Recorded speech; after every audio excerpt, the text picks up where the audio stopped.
Hello and welcome to One Trek Mind. I'm Michael.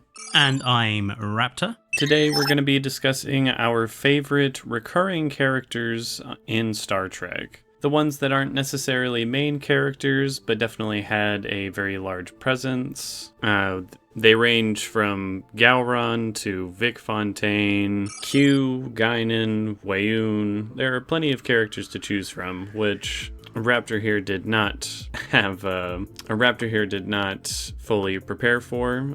Thought it was going to be an easy task, and I had to remind him there's actually quite a few very memorable characters here. Yeah, I was not quite prepared. As we started listing down the characters we could choose from or we were thinking about, I was not quite prepared for just how many great recurring characters Star Trek actually has. And it made coming up with, our favorite and honorable mention really tough.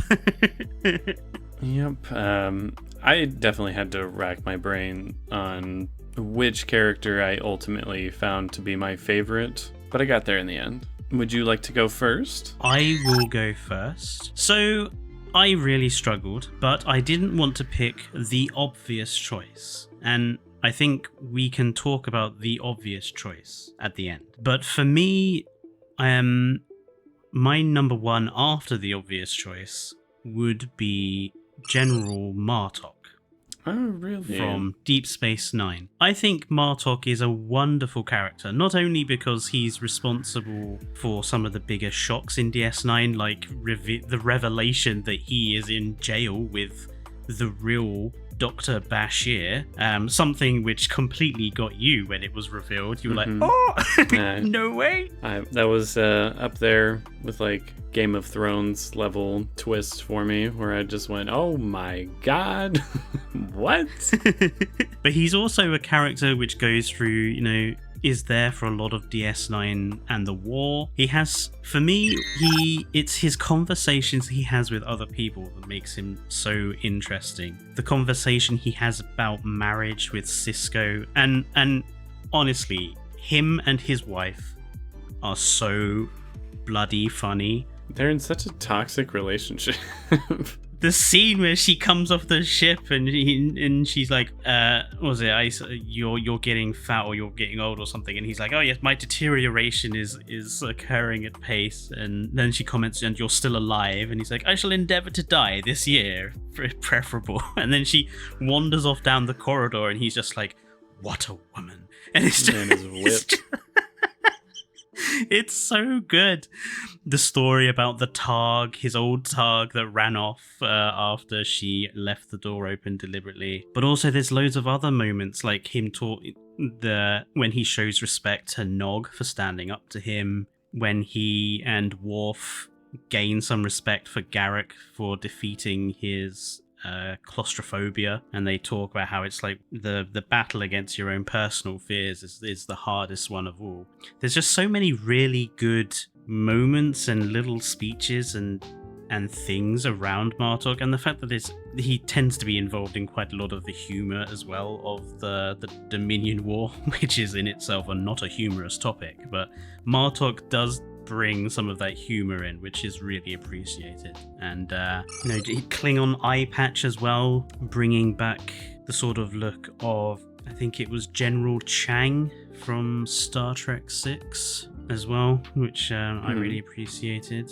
You certainly had a good look there. And of course, going on after DS9, very important character, becoming the new leader of the Klingon Empire in DS9, and then if you consider Star Trek Online stuff canon, all the stuff he does with the Klingon Empire after the show. So, yeah, I think he's just a really important, interesting, funny side character, and beyond the obvious choice, he'd probably be my number. Interesting. I have a very different character for my favorite, and they're my favorite even beyond the obvious choice. I just absolutely love them. And that is Lwaxana Troi. Oh, I'm okay. Now I'm very surprised.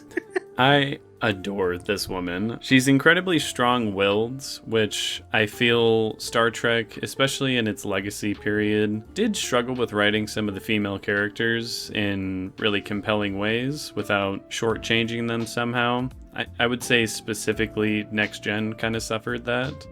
But she never seemed to suffer that same fate. She always knew exactly what she wanted. She went after what she wanted. She was incredibly funny, a woman who enjoys sex in a very unashamed way. I didn't always appreciate how they would sometimes use that only for laughs, but it was still never anything that someone would shame her for, or she, in turn, would be ashamed of. Like, she knew exactly what she wanted out of life, and she just went for it. She was in my opinion, a very inspiring character.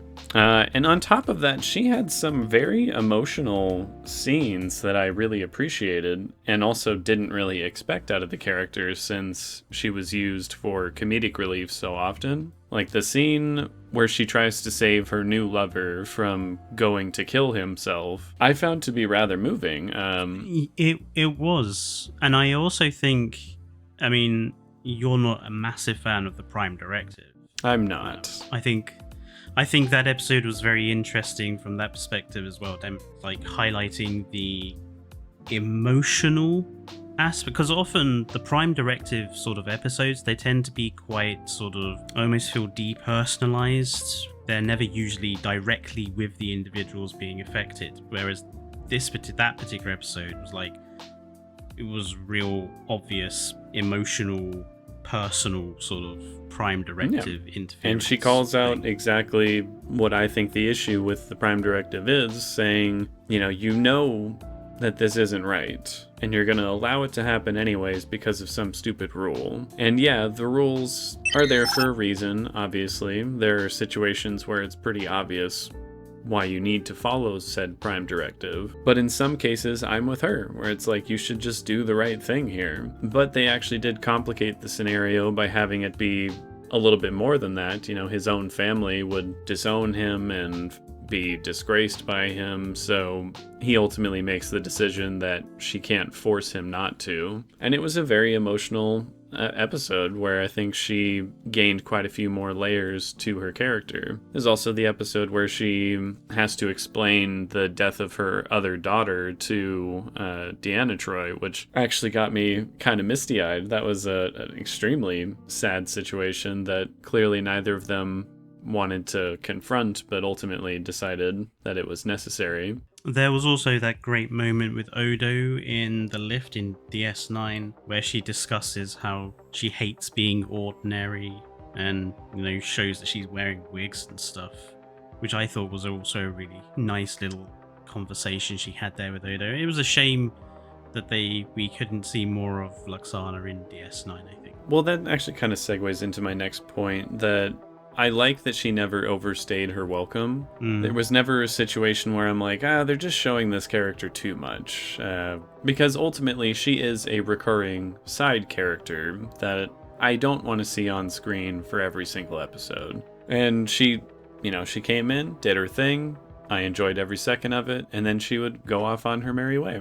And I think that's a rather important quality for a recurring character, in my opinion. Because at a certain point, when do you say this character is actually just a main character, which I think is one slight issue I have with the obvious choice that we're going to get to. And on top of that, she's the voice of the computer for like every starship. So Majel Barrett is just fucking cool. I really like her. Yeah. Also, just thinking about that computer's voice, just like how synonymous that is with Star Trek. Everyone kind of knows that voice as the Star Trek computer. And also just how perfect a voice it is as well. Like, I can't imagine the voice sounding any different to her. Like, it's just such a perfect voice for a Starship computer. All the ones we've gotten since then, they're good in their own right, but they're not as good. Unable to comply. I love her character so much. And the actor has contributed to a ton of Star Trek, being the wife of Gene Roddenberry. Like, she was our original Una Chin Riley, I believe. Yes. And then who is now played by Rebecca Romaine. But yeah, she also had another I think, small part in the original series for a little while. It might have just been an episode. I don't remember, to be perfectly honest. But Lwaxana Troy is for sure my pick. I really adore her. And just the face that Picard pulls every time. Yeah, he's a man that knows what he wants as well, and it's not her, but she wants him, and she's certainly not giving up on it. Oh, fantastic. My honourable mention is one we didn't discuss, or rather didn't have on our initial list. Okay. My honourable mention is Damar. Oh. Gul Dukat's second in command from DS9 again. Okay. I think Damar gets often overlooked, but I think he is one of the more interesting characters in that show.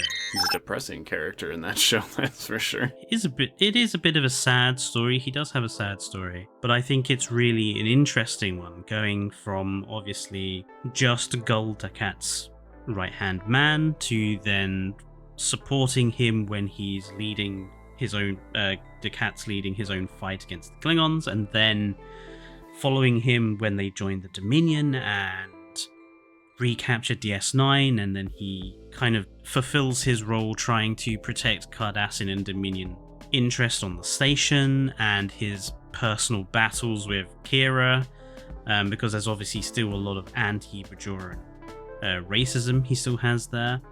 And then when that all goes to shit, he shoots Gul Dukat's daughter for being a traitor and sets Gul Dukat off on this downward spiral that he wanders off down. He becomes the face of the Dominion presence on Cardassia, and then turns to alcoholism and starts realizing that actually this has been a terrible choice, that things are going really badly, and that his own people have been conquered without even realizing it. And turns terrorist and works with Kira and Garrick to try to free his own people and to betray the Dominion, and in the end dies fighting for that freedom in the final episode. I just think it's a really interesting character arc that he goes on, literally from just a random Cardassian on the bridge of the starship where he was first seen to one of the most important figures at the end of the war. Oh, while becoming addicted to his fish juice. Yeah, he canar with Damar. But there were also some, I think, some funny moments, like after Weyoun 7, I think it is, gets his head snapped by Worf, and the new Weyoun clone comes in and he takes the piss. Maybe you should go and ask Worf again. I did really love that line. That was a good moment. So yeah, he would be my honorable mention. For me, it is going to be the Borg Queen. It's technically... Interesting. It's technically multiple characters, because it isn't just the same one you get in every iteration of Star Trek, and it's been played by multiple actors. But in every single case... A bit like Doctor Who in that case. Yeah, kind of. But in every case, she is like the commanding force in the room, always has this like scary sex appeal that is terrifying to witness, but at the same time is like oddly entrancing. I can see why a lot of people dislike the characters, simply because it does remove a lot of the like autonomy and hive-mindedness to the Borg. Now you have a central figure to it and a way to defeat the Borg, but she always still felt very threatening to me. One of my favorite of the like recurring villains for sure. And on top of that, has some of the like best moments with certain characters. I really loved how creepy and weird her scenes were with Data in First Contact. I loved seeing Janeway go head-to-head with the Borg Queen several times, because that is two extremely like stubborn, strong-willed people going at each other and not willing to bend and neither willing to break. Like, it was just an unstoppable force meets an immovable object kind of situation, and led to some of my favorite scenes in Voyager. I mean, the Borg Queen is just the ultimate form of sass. Exactly. She is so sassy. But yeah, the creepy thing with Data, which, I mean, I think we could probably look at that as, I don't want to say the R word, but maybe it is a little bit, but it's definitely... It's assault, I would say, at the very least. Definitely one of the few examples I can think of it being a female character doing it to a male character. And not done for laughs either. It was done in a way that made it clear, like, no, this is wrong. This is wrong and freaky and rather terrifying what she's doing. But yeah, the Borg Queen, and with Janeway as well, that became a grudge match for sure. Each trying to one-up the other each time they get screwed over. It's just great. It was a great rivalry. The way the bit where the Borg Queen sees Janeway in Unimatrix Zero, and the camera just pans to the Borg Queen's face, and she's like, Janeway. I mean, yeah, at a certain point, you're just like, it's this motherfucker again. Again. Fantastic. And almost every iteration of the Borg Queen, I think, was done very well by the actor they chose. Some were definitely better than others. I think, what is her name? Alice Krieger, who did the First Contact one? Yes. I think that's the best version of the Borg Queen we ever got, but I really enjoyed... I have to look up her name, actually. She passed away, which is unfortunate. Annie Wersching, or Wersching, I don't know if you want to say it the American way. She played that character fantastically. I did not enjoy that show or that season of Picard, but for me, the highlight of that season was the Borg Queen and her take on it. Almost every time the Borg Queen's around, I'm fully game for whatever's going on in the scene. Even if I, at this point, am very tired of seeing the Borg constantly, she is always welcome, in my opinion. I mean, something I think we have to admit is, there are so many really great side characters in Star Trek. Like, just looking at our list, and the people we haven't mentioned, like Q, Guinan, Weyoun, Shran. I mean, Shran is, again, one of my favorites. Tarina and T'Pring from the newer Treks. Vic Fontaine from DS9. There are so many fantastic recurring characters. Yeah, and I would say it's rather difficult to do a really good recurring character because you run the risk of people not getting attached because you don't see them as often. You have to do a lot of work with them in single episodes in order to get people to care about them, and Star Trek has done a very good job doing that quite often. That's one thing I feel Discovery was missing out on, is a very small amount of recurring characters to get attached to. I don't think Picard had any. If I remember correctly, there are no recurring characters in that show since it's so serialized and it just, here's your main characters, Q, your villain, maybe? Go. I guess, yeah. I mean, that was like barely recurring. He showed up in that second season like, what, 3 times total?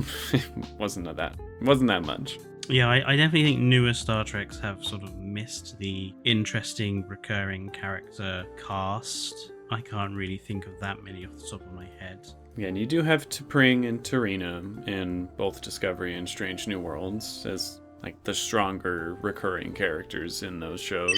So, let's discuss the obvious choice, which is, of course, and we can't really talk about a video of side characters without mentioning him, plain simple Garrick. Yes. Which is, of course, a fan favourite character for good reason.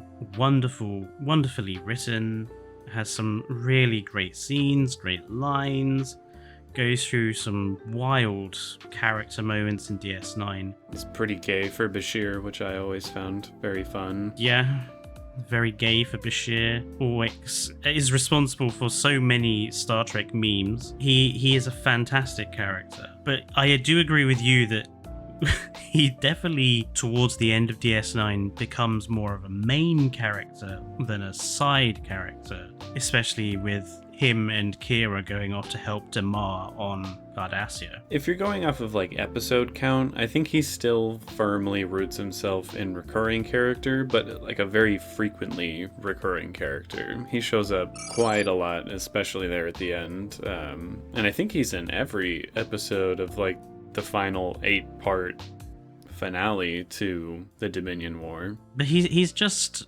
superb, like superbly acted as well by Andrew Robinson. Supremely acted by Andrew Robinson. Very well done. The mannerisms, the way he talks, just great. And I mean, Garrick would probably rank as like one of my favorite Star Trek characters of all time. Like he'd probably be up there in the top 5 easily, maybe even quite close to the top. He's just totally because up there for so me. Great. Top 10 at least for me. Really, really enjoy Garrick. I think my favorite episode with him was when he had his basically was trying not to die from his programming that he had the implant to give himself pleasure. Yeah, and it was failing on him. And the scenes in that episode with Garrick really showcased a really wide range of emotions that the actor could perform for the character. I think for me it was the moment that I was sold on the character being like one of my favorites. I think my favorite episode with him was the James Bond parody one where he was stuck in the holodeck with Bashir, and I just love how Bashir basically talks to him about what is James Bond's character essentially, and Garrick sees how Bashir's character is living, and he just responds with, "I think I was working for the wrong spy agency." Like, this is much more fun. What spy agency does he work for again? The Obsidian Order? The Obsidian Order, yes. What is it? The quote that Odo says, that no Cardassian can sit down to dinner without the Obsidian Order having tasted every dish at the table. They are the most secret of secret police. I mean, it's one of the reasons he's such a compelling character, is he's not entirely good, he's not entirely bad. He's perfectly willing to kill people and do horrible things for what he believes is ultimately going to be the best end result, which might not even necessarily be, for the greater good, just what he believes is going to lead to the best result for himself or his friends. What's that line he says to Worf? Don't tell me you would be against a little harmless genocide in the name of self-defense, which I thought was a wonderful line to a Klingon. I mean, he's just, again, if we're talking about characters that know what they're all about, he definitely knows what he's all about. And of course, the other thing, and obviously this is what the meme is all about, you can never be 100% sure whether he's telling the truth or a lie. I mean, what's the line that he says to Bashir when he asks, so what if that was true? And he's like, oh, well, it's all true. Even the lies, especially the lies. What does that mean? You'll never know. Only he knows the actual truth. I mean, my favorite meme that I've seen of him and Bashir is Garrick telling Bashir about how he was digging for his part as the Romulan gardener, how he was digging in the garden and found buried treasure and went to tell the Romulan he was working for he had found it, and then the last pages, and then I remembered why I was digging the hole. Jesus. Like, he's so terrible, but we love him all the same. We do. Our very simple Taylor. He's done some... Apparently he's voiced an audiobook, which I really want to listen to, because it sounds really interesting. And just listening to his voice will be... It's like an eargasm, so... He does have a very nice, smooth voice. It's another reason I like the Borg Queen. She does also have a disturbing voice. I would listen to a book read by her. I'd be assimilated by the end of it, but that's fine. But yes, so let us know down in the comments, folks, what side characters are your favorites, and your favorite moments with them. Or if we didn't discuss any side characters that you think are worthy of mentioning, do let us know. I think also me and Michael do have to say a great thank you. We have been really surprised how much attention our ugliest Starship video got. Yeah, I thought for sure that video would fly under the radar, and it's now our most watched video, most commented on. It's gained us a decent amount of subscribers. So many subs. And like the hate that I thought I was going to get for daring to say the Enterprise D is ugly actually turned out to be completely wrong, and it seems there's a secret society of Trekkies that actually don't like the Galaxy class. I mean, I thought I was going to get hate for the Daedalus class just because it's like a classic ship, but everyone agrees that the beach ball attached to a spray can is not a great looking ship. Or I shouldn't say everyone. I'm sure there are people who don't fully agree, but it's okay to be wrong. Yeah, we just want to say thank you, obviously, for subscribing. And if you are new to the channel and you haven't yet subscribed, please consider doing so to help us continue this amazing growth we have been experiencing. But until next time, it's bye-bye from me. And goodbye from me.